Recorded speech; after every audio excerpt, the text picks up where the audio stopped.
Hello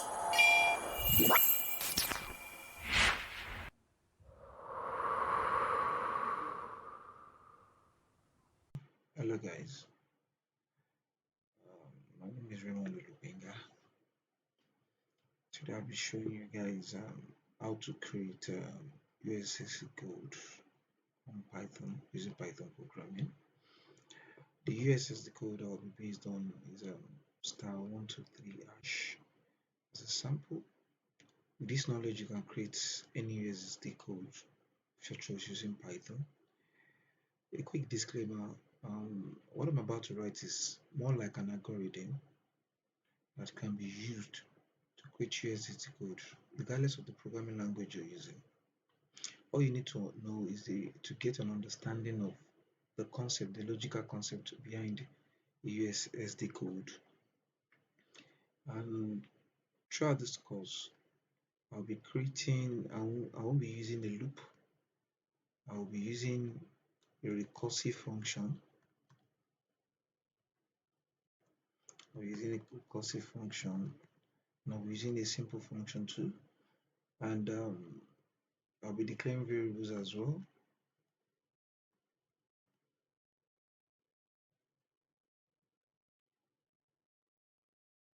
I'll be declaring variables as well. And these are one of the two things I'll be doing. Now, let me show you an example of one of the ones I did that I taught some set of students yesterday. So I'm trying to make this video in order to make it a public means, general mean of how you can do it. You can see these are some of them. So because of this training, I'll be starting a new project. So I'm using PyCharm. Remember I said I'll be using Python, but you can use any other programming language to achieve the same thing. Just move on to File, click on New Project, and I'll be naming this project instead of Python.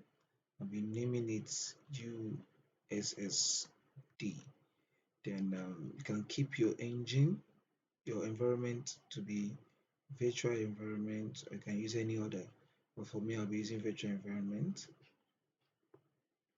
I'm using virtual environment. I'll keep every other thing, the source, the location, and the likes. And I'll just create, okay, this USSD is, let me put it as USSD code.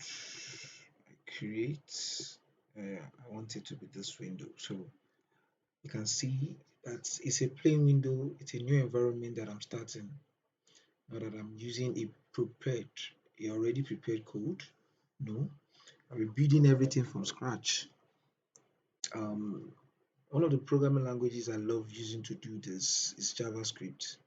But for the course of this training, because JavaScript has our prompt that looks more similar to how it appears on a mobile phone or a website, but I'll be using JavaScript for this. Now you can remove all of this content you have here, take it away, and we reduce this code as long as you have your main here. So let's start by first, let's understand what we're trying to do. We need the user to enter the *123, and we'll use that as a means to validate if what the person is entering is quite on the right side. If what the user has entered is correct, we'll move to the next phase. But if it is not correct, it shows the user's invalid login details. Please try again. Invalid USSD code rather, try again. So I'll start by first creating a variable that accepts the USSD code. So I'll say let's say USSD equals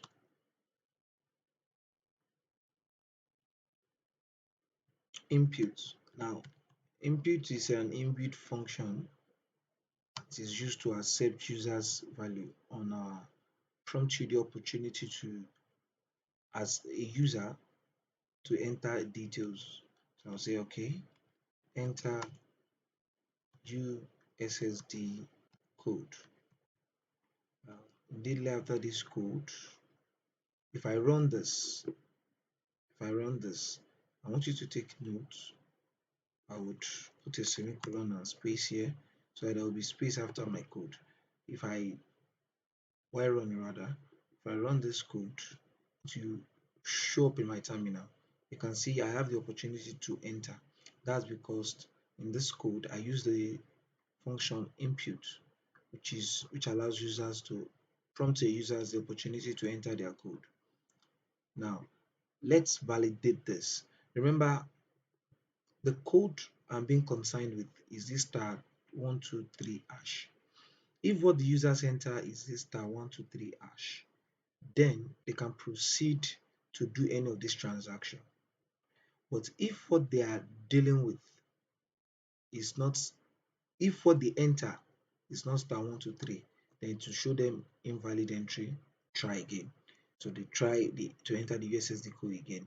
So what I would do in this format is I will say if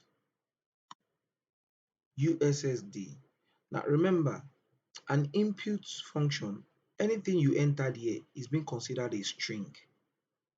Is being considered a string.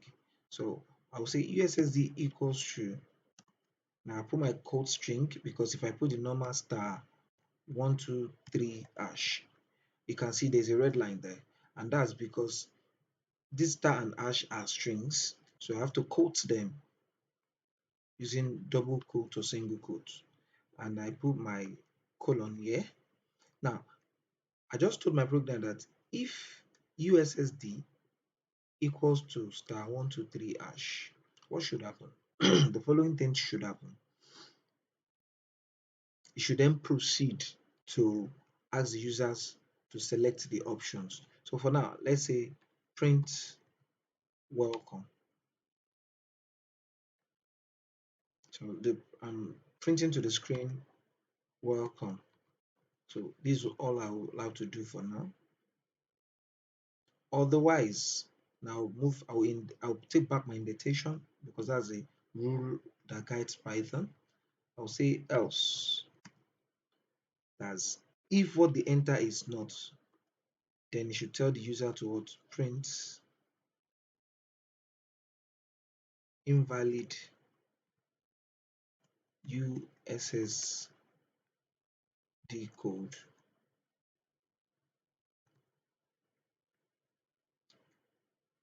Invalid USSD code. Then try again. So let's tell it to try again. So what I will do is I'll break this into multiple lines so that we can easily read them. Then I'll put in between here forward n. Now this /n means create a new line. If I come down here and I say try again, and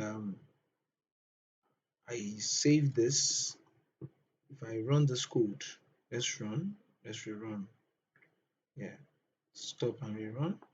Now enter USSD code. If I enter anything randomly, you can say invalid USSD code, try again. That's because what I entered here does not match what is written here. I believe you're on the same page. So what I intend to do is to enter the actual one. So let's try again. I'll run this code again, and I'll say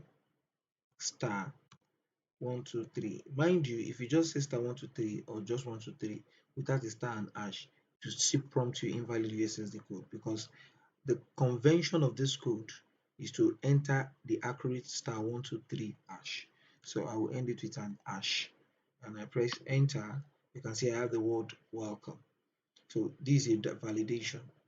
Now what I want you to do is, if you noticed, let me rerun this and show you something. If you notice, if I enter the wrong code, let's say I say USS, which is wrong, which is not *123, or I entered 123 with no star or hash. If I press enter, it said invalid USSD code, try again. Now, in a normal sense, people would use a loop to take us back to this beginning, that we nest this entire function into a loop. But I find that too crumpy, and sometimes loops can break your code or crash your system, because if you eventually get into an infinite loop, it might stop your system from running and crash your system. So for these reasons, I prefer using my recursive function. You can see that it is no longer required you use a loop. Recursive function, that's a function that calls itself. Now, without that, with that, you will be able to recall what's a recursive function. It's a function that calls itself. You'll be able to recall immediately after all of this is printed. You'll be able to recall your function that takes you back to the beginning of the speech. So let's start by declaring our recursive function, and I'll start by saying hash function. Now I'm creating um, a comment that will tell me what the function to to check function to check to cross check USSD, to cross check USSD code. Okay, that's what my function is doing. So immediately after this, I will say def. Now def will be confirm USSD. Now look at the way I named my code. It's a normal convention. I use what we call the camel case. You can use anything of your choice, but mind you, whenever you're calling your code, be very conscious. I used confirm USSD. All the USSD is in capital letters, so you are expected to do the same. And I come here and I declare something like this. Now underneath the hood, all of these are supposed to be under here, right? So because of this, I would just move all of these forward, because that's Python way to confirm that all of these items are here. Just the same code, just nesting it inside the def confirm function we just created. So I'll say cross check. So let me just say cross check. Okay. Function to cross check USSD code. Okay. So now if I run this function, I want you to notice something. If I run this function, if I save this and I run, sorry, if I save this and I run, let me run from here. If I entered by mistake, I run, notice still yet happened, right? That's because we've not recalled the function. And before we can recall the function itself needs to carry this input, because underneath this path, I'm going to say confirm USSD, which is calling this USSD code itself inside the same, calling this function rather inside this. But if I call it here, that means I'm taking us back to the beginning of this code here. That's to cross check. And in it, what I'm expecting is that whenever we make a mistake, it should prompt us enter USSD code. So therefore, I have to bring this into the function. So I can cut out this thing here and bring it here. And let me just take away the gaps here. Now, if I save this and I run, one thing you will notice, nothing happens. That's because whenever you declare a function, you're expected to call the function. This function has been created but has not yet been called. Now, let's take a good example. I can come here and say confirm. Now, you can see that as I'm typing confirm USSD, initially my Intellicent should show it to me, right? And you can see there's a red line. That's because you can't call a function before you declare it. You're expected to declare it before you call it. So that's a normal convention. So all I need to do is to take, instead of putting it at the top there, I will come below here, underneath the hood here. So I'll say hash, calling the function, calling the function. So I'll come down to this path and I'll say confirm. Now you can see the very minute I start typing CORN, it brings it out. And I save, Control S. When I save this and I try to run, now it's prompting us. Now if I come into this path, I type what is not right, press enter. Can you see it said invalid USSD code, try again. And it is giving us an opportunity to enter again. That's because in the else statement, I record this. That's a recursive function to recall this confirm USSD inside the code. Are you seeing it? So every time I type the wrong thing, it should tell me invalid USSD code, try again, and I'll keep trying until I enter the right one. So it's more like a loop. And if you look at my statement, I don't think there's anything for loop, while loop. There's no form of loop here, but I'm doing a loop. So that's the power of the recursive function. That's one of the ways you can use recursive function. So here I can just press star 123 hash, which is the right one. And if I do this, it takes me down to welcome and it ends my program. I'm done. So these are one of the ways you can do this.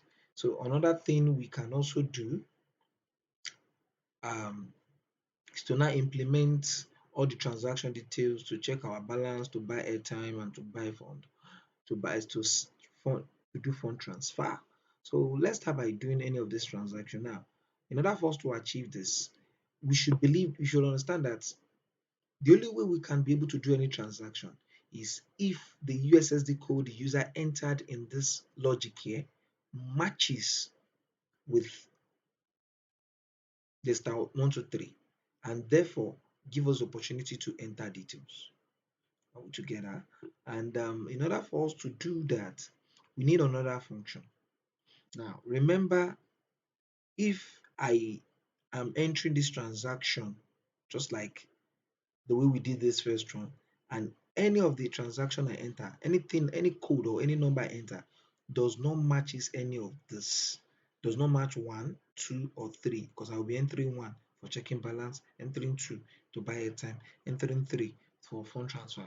If it doesn't match any of this, I should not, I repeat, I should not be able to do any transaction. So should tell me again that I should I should enter transaction number, that's which transaction I want to do. So therefore, I will come to this path. I'll create a function for transaction. I'll say hash. Now I like commenting my codes for futuristic purpose and documentation purposes. I will say uh, uh, transaction entry. So now it gives me the opportunity to enter transaction. So here I will say I'll call the function def trans entry. That's entry with entry. I'm able to enter my transaction with curly braces, and in here I'll say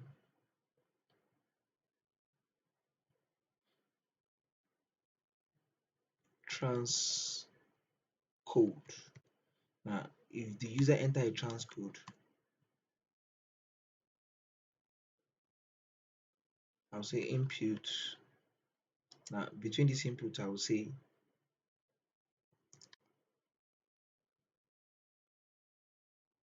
1. Now remind you, I want to put it in multiple lines, so I'll say 1 check balance, then don't forget to forward n for new line,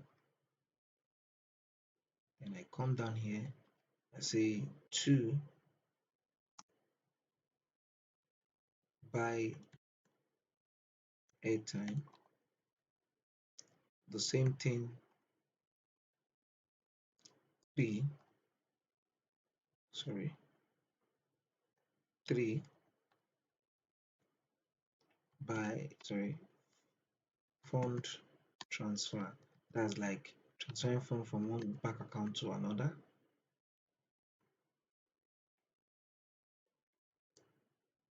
And here I would just end it there. And don't forget, we now need multiple functions. We need to cross check if what the users enter is correct. So we said if transcode equals to, now I'm using double equals to, I can either say 1, which is a number, an integer, or I say double quote 1, which serve as a string. And I close this and I say if transcode equals to 1, what should happen? Okay, that's a good question. What should happen? Now the first thing I wanted to happen is to take us to buy airtime, right? So I'll say print. Now, because there's no database here, I'm not connected to a database that will be telling us how much we have left in our account. Okay, I'm just writing an algorithm that can perform similar tasks. So I can say your account balance is 200k, 200,000 naira or dollars, regardless of the currency. And I can simply just do it this way. That's if the transcode equals to 1. So what if it is 2? Then that's when I will do the next thing called the elif. Now we have multiple conditions. I check it for multiple actions or multiple entries. So in other programming language it's called else if. Now Python does not have what we call else if. Otherwise we have what we call the elif. So we say elif, which means else if transcode equals to 2. If it's equals to 2, what should happen? Print, tell the user to buy airtime. We'll do the airtime, so just say buy airtime. For now, we're going to go in depth later. Then we'll do again elif. The third time, we'll say transcode double equals 3. This time around, we'll say print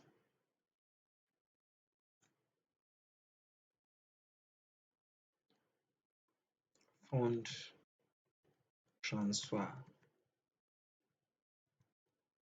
Now, if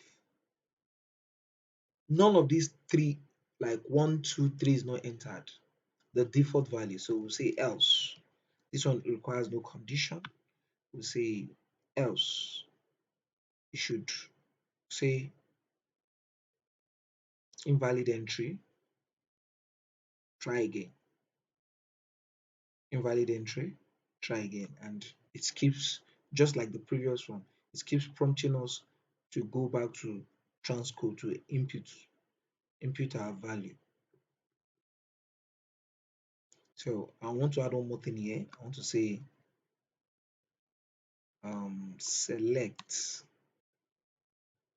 select transaction.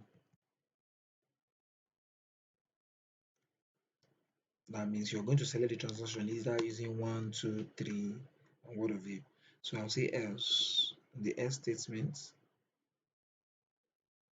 I'll come here and say print, break this down, invalid transaction. Sorry, invalid entry. right? /n for a new line. Then we'll move here and say try again. And think we're done. And immediately after this else, what do we do? What do we do? Then we need to do our recursive, meaning we need to call by this trans entry. So I can come here and say trans entry code. Now, one of the fun part of using a function to build your code, it saves you times and it helps you put your code in chunks block that they can be reused anytime. And you will see this type of understanding later in this chapter. So for now, it helps you rebuild your code in a way that you can reuse it anytime, anywhere. As each of this block I put in this the function can be reused some other time. So if I save this, definitely there's no need for me to say print welcome again. Now all I need to do is to call the trans entry that I create here. So I'll come here down to this place. You have print welcome, and I'll say it should be trans entry. Now if I save this, mind you, and we run this code, I enter USSD code. Remember, if I press the wrong code, I have invalid USSD code. Try again. As long as I keep entering the wrong code, it's keep retreating. Try again for me, invalid USSD code. So I have to enter *123#, which was what I put as the condition for bypassing the USSD. If I enter this, now you see you have check balance, buy airtime, fund transfer. Now I can check my account balance, I can buy airtime, I can do fund transfer. That's if I press 123. What if I press something like 4 or any other value, 0 for A, B, or a random text? If I press enter, to tell you invalid entry, try again. And it is bringing me the option to check balance. That's 1, check balance, 2, buy airtime, 3, fund transfer. So I'm expected to press one of this. If I press 1 now, you see what I get? I get your account balance is 200k, 200,000 naira. So you can see if I rerun this again,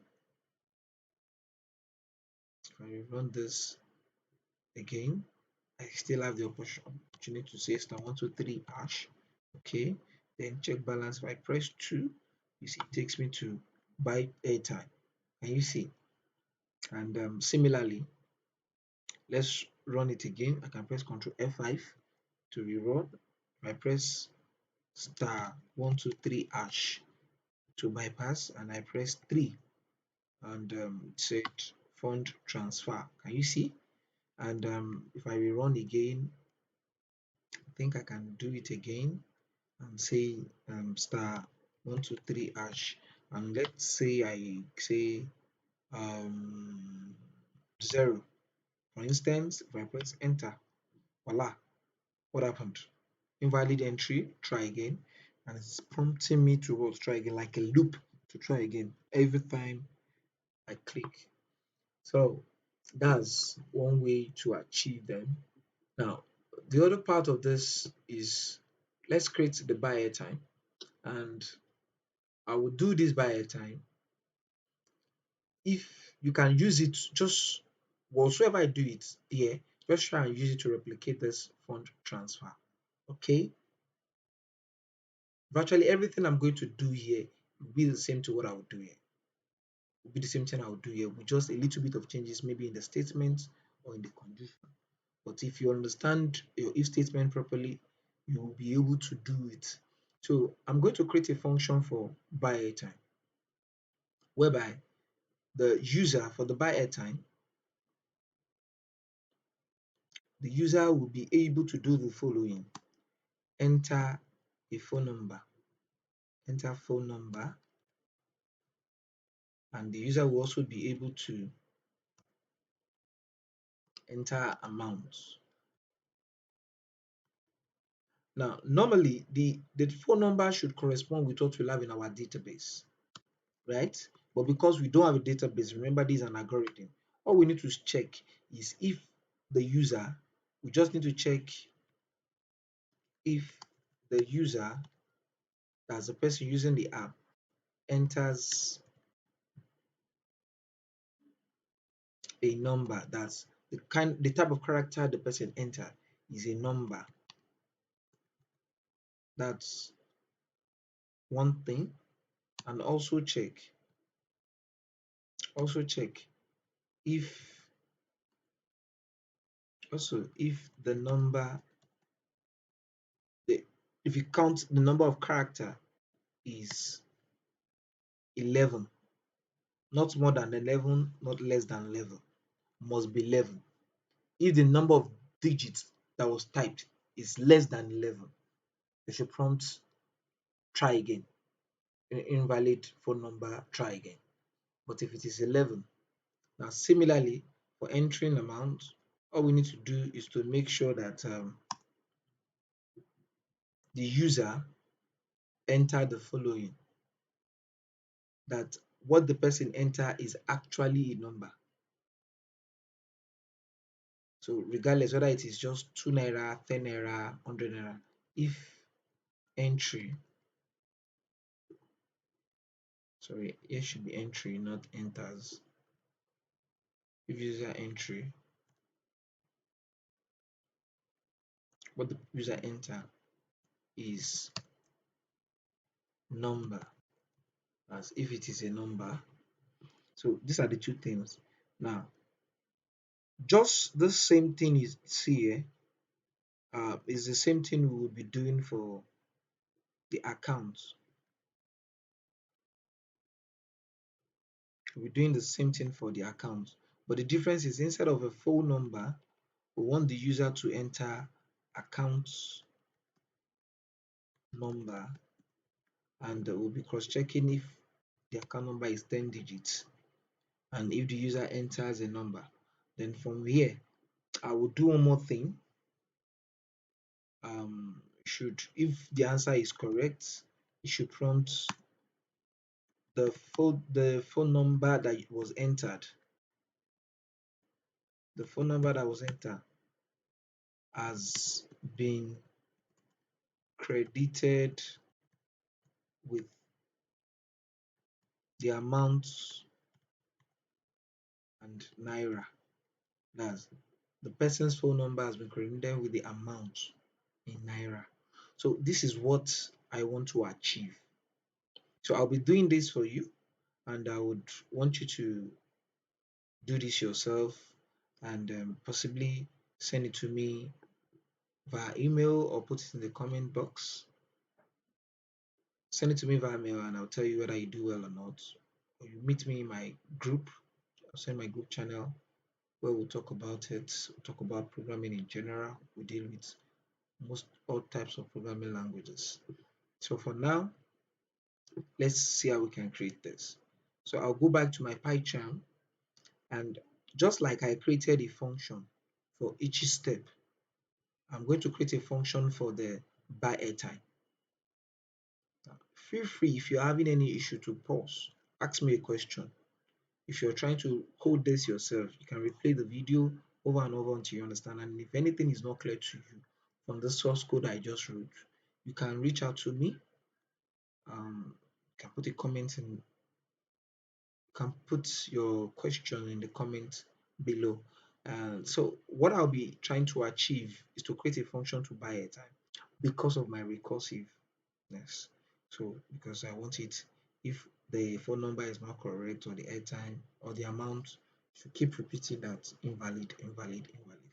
Now this is where things get more complicated. You see, now we're dealing with airtime, right? So I'll say a comment trans airtime transaction. Okay, let's say airtime transaction. Now all these things I'm doing is user defines. So I'll say def airtime trans. Okay, that's the airtime trans. There's a comment. Now The next thing I would do to this, I will say first let the user enter the phone number. So I will say phone number, but let me just say phone equals input, right? Enter phone number, right? That's the first thing. And don't forget, I put my semicolon here with a space so that there will be a space for the users to type. Then I will now do the cross checking. If now remember, we want to check if the length, if the number of characters being entered is up to 11, and if the entries are numbers. If these two conditions are not met, we should not proceed. So we'll say if now there's a function for us to check for the total number of lengths we have, and remember we'll be comparing to 11. So the function is called len, that's the length. If I mouse over to it, now the function tells it returns the number of items in the container. It returns that it will count the number of characters in the container and return an integer back to us. So if the value received is an integer, now you can see we say object size. So if I say if length, now the length of what? The length of phone. That means whatsoever the user enter, it will check for the length. If the length of the character the person entered is equal to, now we can say I'm using a comparison operator here, not an assignment operator. Double equals to is a comparison, which means equal to. While single equal to is an assignment operator. That means you are assigning a value to a given variable or thereabout. So if I say equals to 11, and I will just say and, because this is Python, you can simply type and, is an inbuilt word for and phone. Now this, there's a method, there's a string method called isnumeric. Now this checks, if I let me show you, let's say dot is numeric. If I mouse over to it, see what it says. It returns true if the string is a numeric string, otherwise a false otherwise. A string is numeric if all characters in the strings are numeric and there is at least one character in the string. So this will only return true back to us, and our code can only execute or always only pass by if the response it gets after checking the condition is true. So it will confirm if the value the user enter is a number and check if the length is up to 11. So if these two conditions are met, then the following thing should happen. What should happen? Then you should let the user enter amount. So for now, let's just say print amount. Print amount. That's for users to enter amount. So let me just put amount here. Are you getting it? But if this condition is not met, that's where we come with our else. What should happen? Then we tell it invalid phone number, try again, and it will prompt us back to the beginning of the function, the airtime transfer. So we say print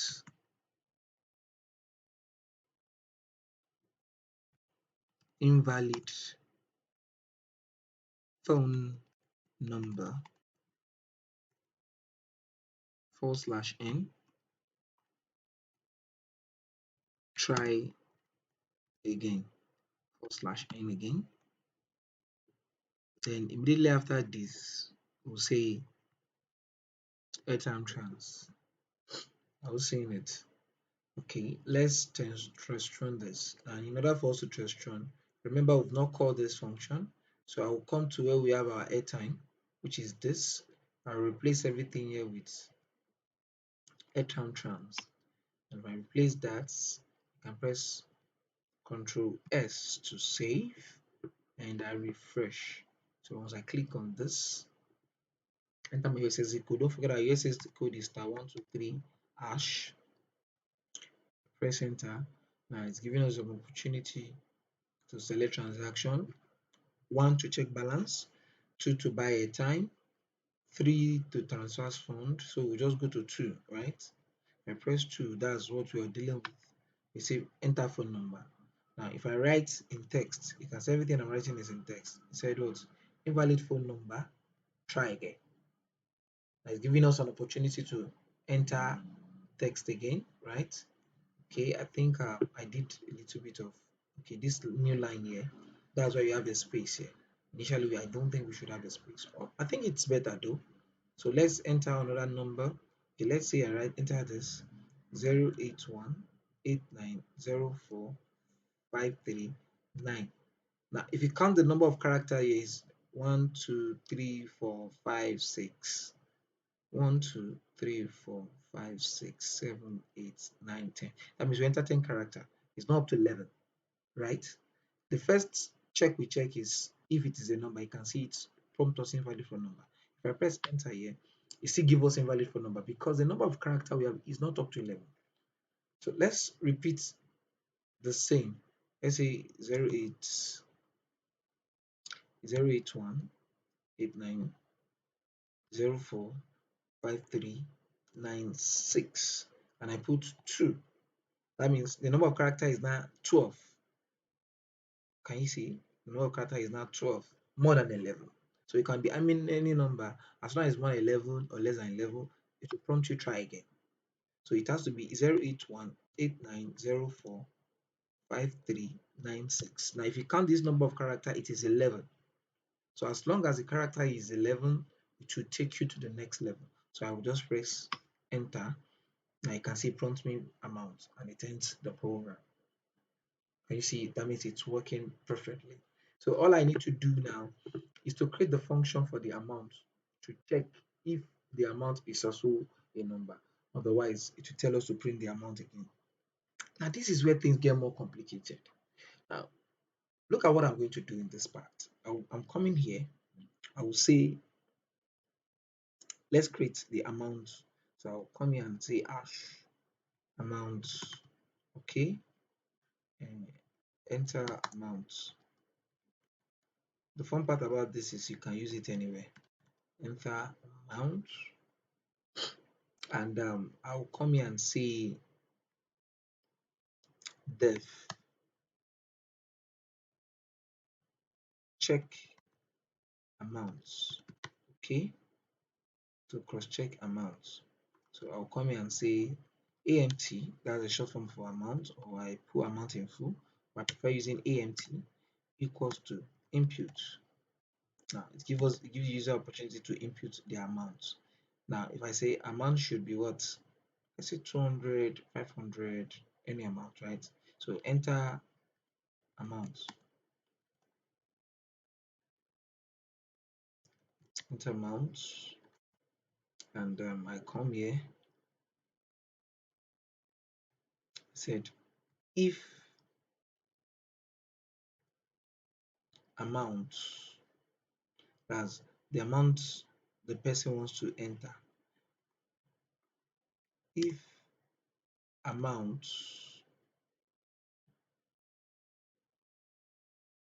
now mind you, we need to let it know that the person has to enter a number. So the very first thing I need you to understand that is anything the user enters here, anything the user enters here would be a string. So all I need to do here is to say amount dot is numeric. Now when I say amount dot is numeric, it's checking if what the user enter is an amount. Are you getting it? If what the user enter is an amount. Okay, I think I'm having a red line here. That's because I didn't close this. I didn't put the brackets. just like the way we did is numeric here to check if it is a number. That is checking here if it is a number. So if amount dot is numeric, it should do the following. What should it do?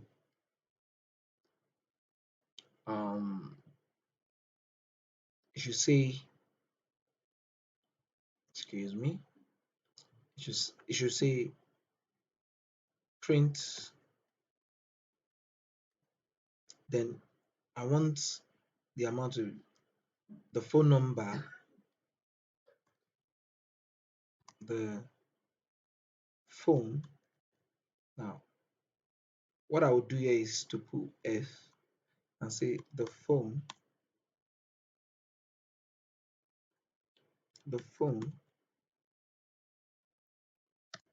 has been credited with AMT, right? Now, the very minute I say this, you can see this is in red. First, let's just say phone number first. Let's just say phone number. The phone number has been credited with amounts. So I'll come here and say else, as if the condition is not met. Else, it should call invalid amount, right? So say print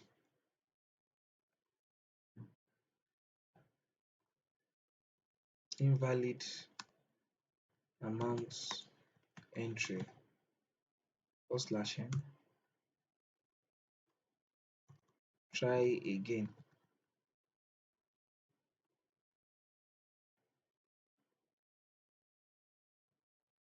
Then here I will call it again. I will say check amount.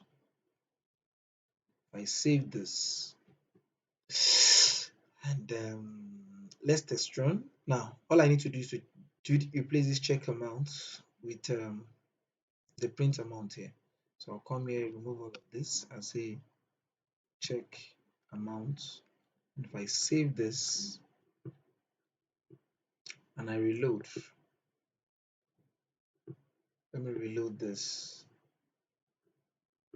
Okay, let me run this. So this will be *123#. Okay. Now I will select 2 because I want to buy airtime. Enter phone number. Remember, the phone number has to be 11 digits and must be numbers. So I say 08189045396. I press enter, enter amount. Now, if what I enter as the amount is just text, invalid amount entry, try again. Can you see?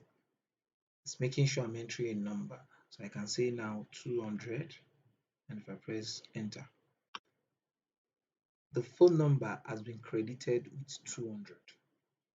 Can you see? But that's not what I want. I still have one thing. I want it to be that if I enter this phone number here, this phone number should be passed to this place called phone number. That's what I want. So the phone number is 08189045396 has been credited with 200. That's what I want, not the phone number. So how can I do that?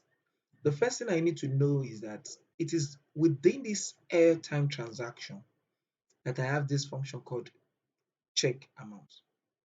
And our check amount can be passed an argument, which can become a parameter here.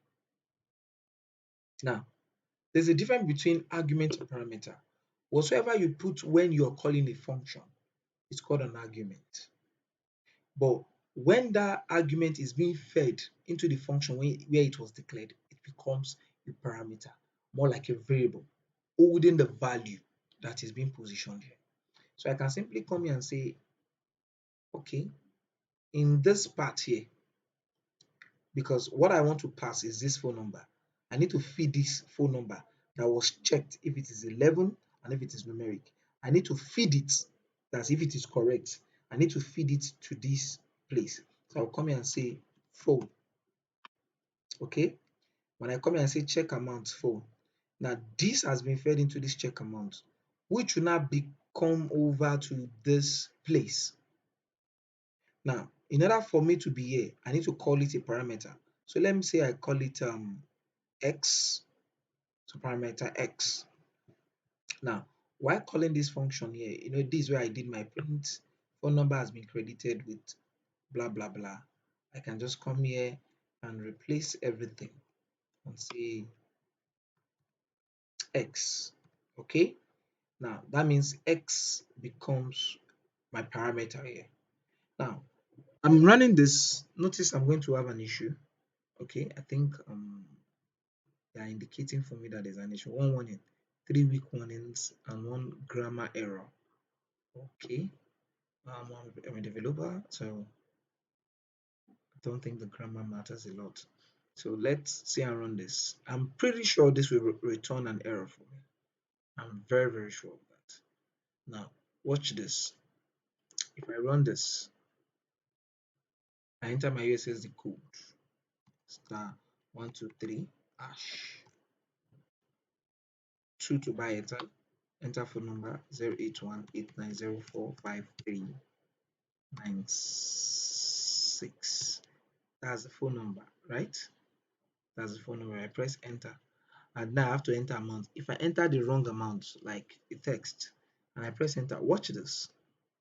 I have an error. Tell me try again. Now let's read the code. Now it shows invalid amount entry, right? I'm supposed to have try again, but my code run. But look at this. They say track back. Most recent call last. Line 60 in module confirm. From the confirm, it takes us to the trans entry. From the trans entry, it takes us to the trans airtime trans. From the airtime trans, it takes us to the check phone. And from the check phone, it takes us to the check amount. Now look at the what says it's a type error. Check amount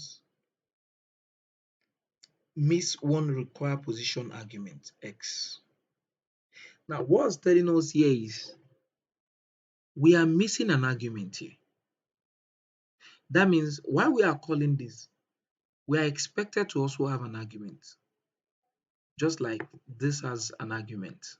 Okay, we are expecting these two to have an argument, just like when we call it here, it has an argument called for. So what do you think our argument is? Should be here. Now let's try this. Let's try and put phone.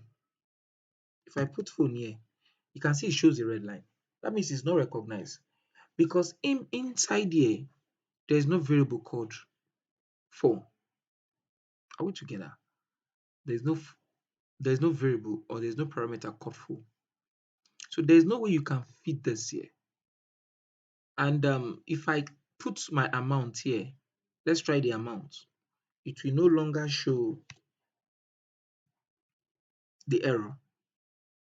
It no longer shows the error, but I'll be having a logical error here. While I run, that's when you'll be seeing the mistake. If I save this and I kind of run, watch this. I can come here and say *123# and buy airtime. Enter phone number. Remember, it has to be 11 and it has to all be number 08189045396. And I press enter. I enter amount. If I enter the invalid amount, I press enter. It said invalid amount entry, try again. Now let's try and enter the correct amount. If I say 200, watch this. I press enter. It said the HGN has been credited with 200. What just happened? Now, remember, this is recursive. It acts like a loop. The very first time I entered an amount, the amount is being saved here temporarily as a value. And it is what is being fed here, right? But because this execution was not met, it holds that variable and it feeds it to this path. Instead of this path, it is being fed here. So, and when it feeds here, it checks again. Now, remember when we are coming back again, it's not taking us to here. It's taking us to this path where it will now prompt us to enter amount.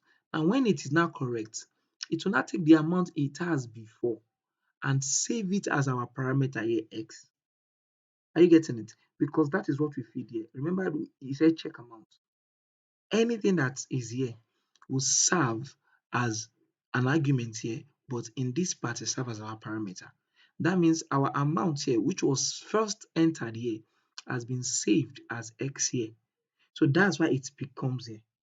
So all we need to do to rectify this issue, if you don't understand this logic I just explained, you can ask me, ask this as a question, and I can re-explain to you properly. Or you can book a section with me where I'll teach you privately how the logic works.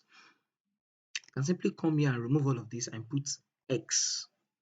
Now, the right convention should be x. Now, the reason why it's x is because while we entered, the first check amount we are going to run in this entire project is this one here, which we check for the phone number.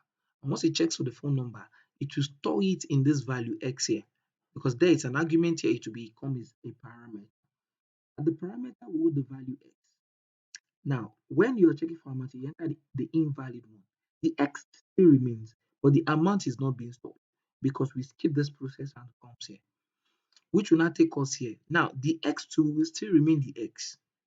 It will now call the amount again. Now, when you enter the amount, the x still remains the x that was gotten from here. It will be fed there. If you now enter the right amount, it will not be fed here. That's when you get the right results. So that's the reason why this x has to be x of the parameter you put here, and you put here. Because remember, this is also a recursive in between this structure. So it has to be the same with this. So if I run this again, because I put x now, I press star 123 hash, enter, press 2, enter phone number. Don't forget it has to be a number and it has to be 11 081 8904 5396. I press enter and it's telling me to enter an amount. So what amount? So let's randomly enter the wrong one. You say invalid entry, try again. Let's write 500 now, which is correct. You see your 081 has been credited with 500 naira. Wow, this is a successful one.